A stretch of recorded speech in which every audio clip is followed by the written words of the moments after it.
नमस्ते दोस्तों, स्वागत है आपका बात समझो चैनल पर। सोचिए, ठंडी सर्दियों की रात है, हर जगह बर्फ की चादर बिछी है, घरों की चिमनियों से धुआं उठ रहा है और दूर कहीं घंटियों की आवाज सुनाई देती है।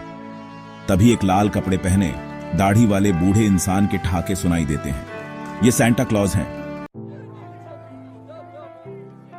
लेकिन क्या आपने कभी सोचा है कि सांता क्लॉज की कहानी कहां से शुरू हुई?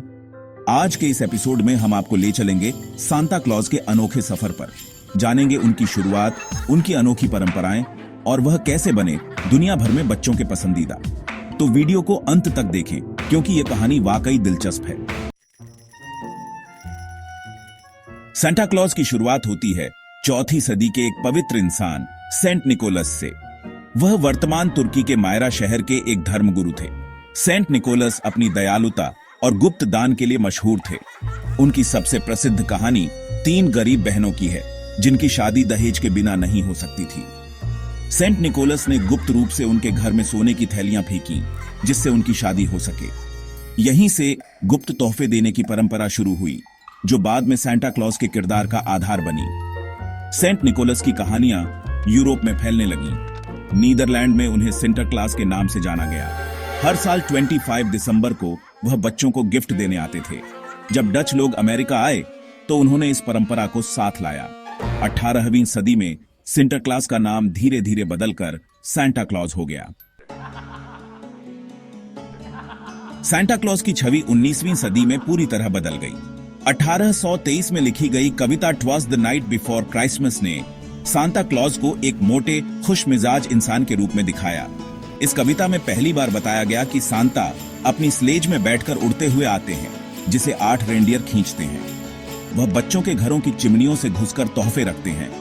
आज हम जो लाल कपड़े पहने सांता क्लॉज को जानते हैं वह 1930 के दशक में कोका कोला कंपनी के विज्ञापनों से प्रसिद्ध हुआ। हड्डन संडरब्लॉम नाम के कलाकार ने सांता को ऐसा रूप दिया जो दयालु और मजेदार दिखता था। हालांकि लाल कपड़े पहनने का कॉन्सेप्ट कोका कोला से पहले भी था। सेंट निकोलस के बिशप के लाल गाउन से यह प्रेरणा ली गई थी।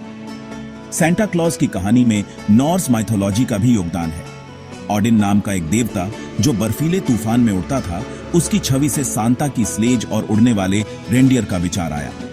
क्या आप जानते हैं सांता के नॉर्थ पोल पर रहने का विचार पहली बार 1866 में आया था। यह हार्पर्स वीकली नाम की पत्रिका में छपी एक तस्वीर से मशहूर हुआ। नॉर्थ पोल को सांता के घर के रूप में इसलिए चुना गया क्योंकि यह ठंडा, रहस्यमयी और जादुई लगता है। सांता क्लॉज हर जगह अलग अलग नामों से जाने जाते हैं। जर्मनी वाइनहैक्समैन, फ्रांस पेर नोएल, रूस डेड मोरोज। भारत में भी सांता क्रिसमस के मौके पर बच्चों को गिफ्ट देने आते हैं, खासकर गोवा और केरल में। अब सवाल उठता है, क्या सांता सच में है? सांता क्लॉज एक व्यक्ति से बढ़कर एक भावना है। वह प्यार, दयालुता और खुशी का प्रतीक है। हर वो इंसान जो दूसरों को खुशी देने के लिए गुपचुप मदद करता है वह किसी न किसी रूप में सांता है। तो दोस्तों, यह थी सांता क्लॉज की कहानी। सांता का असली जादू उनकी कहानियों और हमारी कल्पनाओं में है। उनकी कहानी हमें सिखाती है कि दयालुता और उदारता का जादू कभी पुराना नहीं होता। अगर आपको यह कहानी पसंद आई हो तो वीडियो को लाइक करें और हमारे चैनल बात समझो को सब्सक्राइब करना न भूलें। इस तरह की और भी दिलचस्प कहानियां लेकर हम जल्दी लौटेंगे। धन्यवाद।